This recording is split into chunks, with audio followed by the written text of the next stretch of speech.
Welcome to the Banker Lamp. Please enjoy the video. In this video, I will explain how to use BCAA powder step by step. Start by measuring a 5-gram scoop and add it to 8 to 12 ounces of cold water. Shake or stir until fully dissolved and sip during training or immediately after workouts.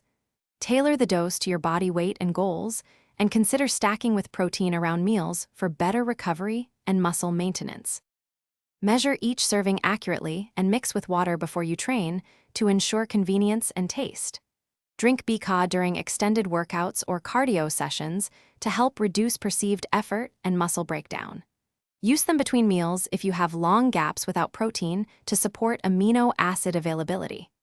Remember, BCAA complement, not replace, whole protein foods for daily nutrition and muscle growth. Use a shaker bottle, blender, or stir vigorously to fully dissolve powder and avoid gritty texture in your drink.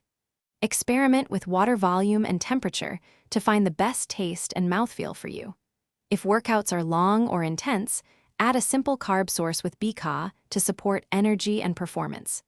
Keep notes on timing and amounts to find what delivers the best recovery and results. Thanks for watching. If this was helpful, leave a like and consider subscribing. See you next time.